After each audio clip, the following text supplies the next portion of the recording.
हे friends, स्वागत है आप सभी का movie stock movie explain channel पे, जिस पर आज मैं रिकैप करने वाली हूँ द प्रिंसेस मूवी को। तो चलिए अब आपका टाइम बिल्कुल भी ना वेस्ट करते हुए शुरू करते हैं इस वीडियो को, वो भी स्पॉइलर वार्निंग के साथ। लेकिन उससे पहले मेरी एक छोटी सी रिक्वेस्ट, वीडियो को लाइक, शेयर और चैनल को सब्सक्राइब करने की।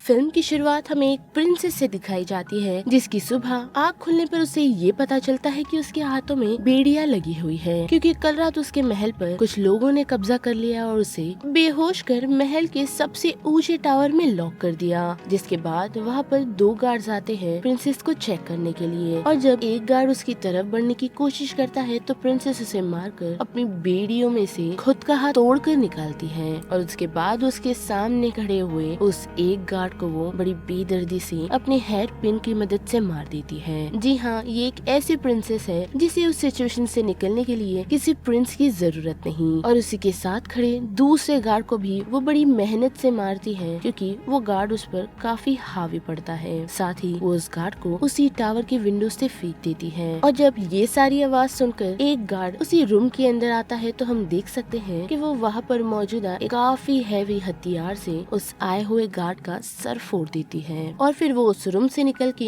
दूसरे रूम की तरफ बढ़ती है, जिसकी विंडो से झांकने पर उसे ये पता चलता है कि उसके मॉम, डैड और उसकी छोटी बहन को कैद कर लिया गया है। वो भी उनकी पहचान के शख्स नहीं, जिसका नाम जूलियस है, और वो ये सारी चीजें इसीलिए कर रहा है ताकि वो किंग की थ्रोन को हासिल कर सके। साथ ही इसीलिए भी क्योंकि प्रिंसेस ने उससे शादी करने के लिए मना कर दिया, वो भी भरी सभा में, जिस कारण से जूलियस ने ये ठान लिया है कि वो उस प्रिंसेस से जबरदस्ती शादी कर किंग की थ्रोन पर अपना राज जमाएगा। और उसी के साथ साथ हमें ये भी पता चलता है कि जूलियस थोड़ा बहुत रेसिस्ट भी है, और ये सारे नज़ारे देखने के बाद प्रिंसेस खुद ही को इन सारी चीजों का जिम्मेदार मानने लगती है। लेकिन उसी दौरान जिस बाथरूम में प्रिंसेस छुपी हुई है, वहाँ पर एक काफी जायंट शख्स वॉशरूम के लिए पहुँचता है, जिसे देख प्रिंसेस बाथ टब के अंदर छुप जाती है, और उसके बाहर जाने पर जब वो उस सिचुएशन से बाहर निकलती है तो उसे न लेफ्ट और न राइट जाने का रास्ता मिलता है, जिस कारण से वो जायंट शख्स उस पर हमला कर देता है। लेकिन हम देख सकते हैं कि प्रिंसेस उस काफी जायंट शख्स को भी मार देती है। जिसके बाद हमें पास का सीन दिखाया जाता है, जहाँ बचपन में प्रिंसेस को इन्हीं सारी चीजों का काफी शौक था, जिस कारण से लिन ने प्रिंसेस को वो सारी चीजें सिखाई, वो भी क्वीन के कहने पर। लेकिन उसी के साथ उन्होंने ये भी कहा था कि ये सारी चीजें किंग की नजर में नहीं आनी चाहिए, क्योंकि वो ये सब अप्रूव नहीं करेगी। और तब से ही प्रिंसेस ने लिन के साथ मिलकर तलवारबाजी के साथ साथ और भी काफी सारी चीजें सीखी है। और फिर ये सीन प्रिजन में शिफ्ट होता है, जहाँ हम देख सकते हैं कि जूलियस और मोयरा को उसी पानी वाले शख्स की लाश मिली है, जिसे देख मोयरा ये समझ जाती है कि ये गिरा नहीं बल्कि इसे गिराया गया है, जिस कारण से जूलियस अपने एक सिपाही को ये वार्निंग देता है कि तुम्हें जल्द से जल्द उस विजुअल एंटी को ढूंढना होगा, जो उनके आदमियों को धीरे धीरे कर खत्म कर रहा है। और उसी के बाद हम फिर से देख सकते हैं कि प्रिंसेस पर 2 शख्स ने हमला कर दिया है, जिनमें से एक शख्स को मारकर जब वो दूसरे से उसके मॉम और डैड के बारे में पूछ रही होती है, तो वो उसके हाथ में मौजूदा हथियार दे उसे यही पूछता है कि क्या तुम्हें ये इस्तेमाल करने भी आता है या नहीं। जिस हथियार को प्रिंसेस काफी बाखूबी अच्छे से इस्तेमाल करके दिखाती है, जिससे वो शख्स डर तो जाता है, लेकिन फिर भी वो उसे उसके मॉम डैड का पता नहीं बताता, जिस कारण से प्रिंसेस उस शख्स को भी मार देती है। जिसके बाद वो सभी गार्ड्स की नजरों से बचते हुए खुद के बेडरूम की तरफ आती है, और उसके बेड के नीचे से एक तलवार निकालती है, और उस तलवार को दिखाते हुए हमें पास का सीन दिखाया जाता है, जहाँ लिन प्रिंसेस को तलवार बाजी सिखा रही थी। साथ ही लिन ने उसे ये भी लेसन दिया है कि लड़ाई के वक्त पेशेंस काफी इम्पोर्टेंट है, लेकिन स्पीड नहीं। जिसके बाद वो अपने गुरु को उससे लड़ने के लिए बुलाती है, और हम देख सकते हैं कि उन दोनों से लड़ाई के वक्त वो उसके गुरु की तलवार गिरा देती है, जिस कारण से जो तलवार आज उसके हाथ में है उसे लिन के गुरु ने उसे दिया है, यही कहते हुए कि ये तलवार एक ट्रू वॉरियर के लिए बनी है। जिसके बाद फिर से ये सीन प्रिजन में आता है, और हम देख सकते हैं कि प्रिंसेस खुफिया रास्ते से गुजर रही होती है, जहाँ उसे जूलियस और मोयरा की बातें सुनाई देती है, जहाँ पर मोयरा जूलियस से यही कह रही है कि तुम प्रिंसेस के बगैर भी तुम थ्रोन को हासिल कर सकते हो। लेकिन जूलियस उसे यही बताता है कि ये पॉलिटिक्स है, जिस कारण से मुझ पर कोई भी उंगली उठाने वाला नहीं बचेगा। साथ ही हमें ये भी पता चलता है कि मोयरा जूलियस की लव इंटरेस्ट है, और जब वो दोनों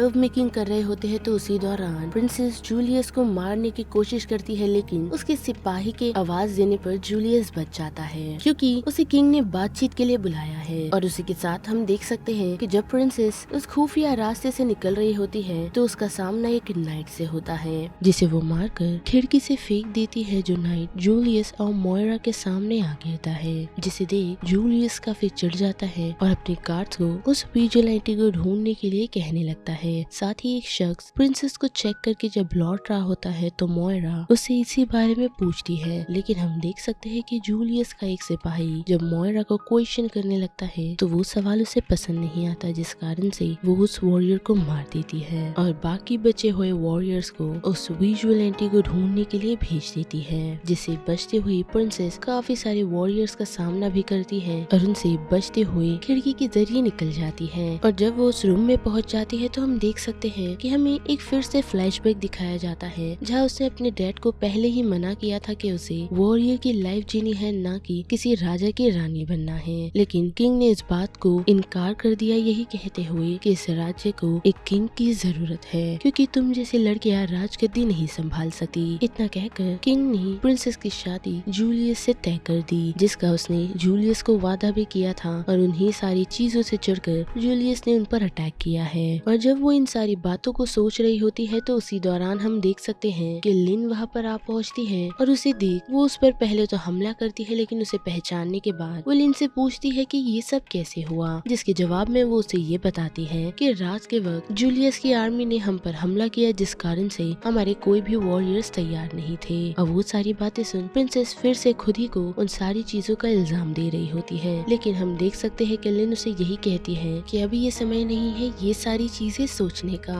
हमें चल के तुम्हारे मॉम डैड को बचाना होगा, जिसके लिए उन लोगों को किचन के रास्ते से होते हुए गुजरना पड़ेगा, जहाँ हम देख सकते हैं कि काफी सारे सोल्जर्स मौजूद होते हैं, लेकिन उनके जाने के बाद वहाँ पर सिर्फ 3 ही गार्ड्स बचते हैं, जिनसे लड़ने के लिए लिन और प्रिंसेस ही काफी है। और हम देख सकते हैं कि वो लोग ऐसा कर तो देते हैं, लेकिन उसी दौरान उन लोगों से लड़ने के लिए मोयरा पहुँचती है और लड़ाई के कारण प्रिंसेस घायल हो जाती है, जिसे ऐसा देख लिन यही डिसाइड करती है कि वो प्रिंसेस को इस सिचुएशन से भेजकर खुद मोयरा को रोकेगी, जिसमें वो कामयाब भी होती है। और हम देख सकते हैं कि प्रिंसेस सेवर के जरिए सीधा प्रिजन की तरफ पहुंचती है, जहां उसकी मुलाकात कुछ गार्ड से होती है जो बैठकर ड्रिंक कर रहे होते हैं, और उनकी ड्रिंक छीन के पीने के बाद प्रिंसेस और उन लोगों के बीच हमें लड़ाई दिखाई जाती है, जिस लड़ाई को देख उसके डैड काफी हैरान रहते हैं। और उन लोगों को डिफीट करने के बाद जब वो अपने पेरेंट्स और बहन को उस सिचुएशन से ले जा रही होती है तो उसी दौरान कुछ गार्ड्स उन्हें पकड़ के जूलियस के पास ले जाते हैं, जहाँ जाने के बाद जूलियस प्रिंसेस को देख के यही कहता है कि ये तुमने अपना क्या हाल बना लिया है, जबकि तुम्हें महारानियों की तरह अच्छे से रेडी होना चाहिए, जिसके जवाब में प्रिंसेस उसे बड़े ही प्यार से ये समझाती है कि वो कभी भी उससे शादी नहीं करेगी, और अगर ऐसा हो भी गया तो वो हर वक्त यही सोचेगी किस तरह उसे मारा जाए, जिस कारण से जूलियस ये डिसाइड करता है कि प्रिंसेस को मारकर वो उसकी छोटी बहन से शादी करेगा, जो चीज प्रिंसेस को पसंद नहीं आती और लिन को भी, जिस कारण से वो लोग फिर उस सिचुएशन में फाइट करते हैं और लिन प्रिंसेस की बहन को उस सिचुएशन से लेकर भाग जाती है। साथ ही जूलियस के साथ खड़ा हुआ गार्ड प्रिंसेस को उठाकर सीधा पानी में फेंक देता है, लेकिन हम ये देख सकते हैं कि वो पानी में गिरने के बावजूद भी खुद के हाथ को खोल लेती है और उस पानी से बाहर निकल आती है ताकि वो अपनी बहन का फ्यूचर बचा सके। जिसके बाद बात करें जूलियस के गार्ड की तो वो सभी प्रिंसेस की बहन को ढूंढ रहे हैं और साथ ही प्रिंसेस भी, लेकिन जब एक गार्ड उस पर हमला करने के लिए पहुंचता है तो उसे उसकी बहन ही उस सिचुएशन से बचाती है। जिसके बाद लिन उन लोगों को लेकर एक सीक्रेट लोकेशन पर जाती है जहां वो और प्रिंसेस दोनों लड़ाई के लिए रेडी होती है, लेकिन अब प्रिंसेस की बहन को भी उन लोगों के साथ लड़ने के लिए जाना है, जिसे कन्विंस करती हुई प्रिंसेस यही कहती है कि तुम जब बड़ी हो जाओगी तो तुम्हें भी मौका मिलेगा, और उसकी वो बात सुन वो मान जाती है, जिसके साथ साथ वो लोग उसे ये भी समझाते हैं कि तुम्हें यहीं पर रहना है ताकि तुम सेफ रहो। और इतना कहकर वो लोग जूलियस के गार्ड से लड़ने के लिए चले जाते हैं, जिसे देख जूलियस काफी शॉक है क्योंकि प्रिंसेस ने मौत को भी डिफीट कर दिया है और वो वहाँ पर लिन के साथ मिलकर उसके काफी गार्ड्स को मार रही है, जिस दौरान उसका सामना मोयरा से होता है, लेकिन हम देख सकते हैं कि मोयरा भी उसके सामने टिक नहीं पाती, जिसे प्रिंसेस उसी के चाबुक से फांसी लगा देती है। और उसी के साथ हम देख सकते हैं कि प्रिंसेस की बहन उसी हॉलवे में आ पहुंची है जहां वो लिन के मास्टर को उस सिचुएशन से छुड़ाने के लिए आई है, और वो उसे छुड़ा तो लेती है है, लेकिन उसे जूलियस पकड़ लेता है। लेकिन लिन के उस जगह पर पहुंचने के कारण वो वेडिंग सेरेमनी पूरी कर नहीं पाता और हम देख सकते हैं कि जूलियस से लड़ते वक्त लिन घायल हो जाती है, जिसे देखकर प्रिंसेस टूट जाती है और वो यही डिसाइड करती है कि वो जूलियस से लड़ेगी। लेकिन उस लड़ाई के दौरान हम देख सकते हैं कि प्रिंसेस जूलियस से हार जाती है, जिसे पकड़ उस सभी लोगों के सामने ले जाता है और यही कहता है कि किसी ने भी अगर मेरे खिलाफ आवाज उठाने की कोशिश की तो उसका यही अंजाम होगा। लेकिन हम देख सकते हैं कि प्रिंसेस हारी नहीं बल्कि वेट कर रही थी, यानी कि वो लिन के बताए हुए सबक पर अमल कर रही थी, जिसे लिन ने यही समझाया है कि कभी भी लड़ाई के दौरान स्पीड मायने नहीं रखती, लेकिन पेशेंस सबसे ज्यादा मायने रखता है। और हम देख सकते हैं कि ठीक वैसा ही होता है। प्रिंसेस के पेशेंस रखने के कारण वो जूलियस से उसकी तलवार लेकर उसका गला काट देती है, जिसे देख वहाँ पर मौजूदा सभी लोग काफी शॉक हो जाते हैं और किंग प्रिंसेस के पास पहुंचकर उससे सबसे पहले तो माफी मांगता है, क्योंकि उसने अपनी बेटियों को कम समझा। जिसके बाद वो पूरे किंगडम के सामने ये अनाउंस कर देता है कि उसकी गद्दी पर और कोई नहीं बल्कि उन्हीं की बेटियां राज करेगी। जिसके साथ साथ हम लिन को भी देख सकते हैं जो सिर्फ घायल है, जिसे देख प्रिंसेस काफी खुश हो जाती है। और यहाँ पर द प्रिंसेस मूवी का ये पूरा रिकैप खत्म होता है, जिस बारे में आप सभी की क्या राय बनती है उसे लेकर आप मुझे कमेंट सेक्शन में बता सकते हो। साथ ही अगर मेरी वॉइस आप लोगों को इस चैनल पर पसंद आ रही है तो वीडियो को लाइक, शेयर और चैनल को सब्सक्राइब करना मत भूलिएगा। बाकी मैं मिलूंगी आपको फिर किसी मूवीज या सीरीज के रिकैप के साथ। तब तक के लिए आप movie stock movie explain channel के बाकी वीडियोस को एंजॉय कीजिए। Till then bye.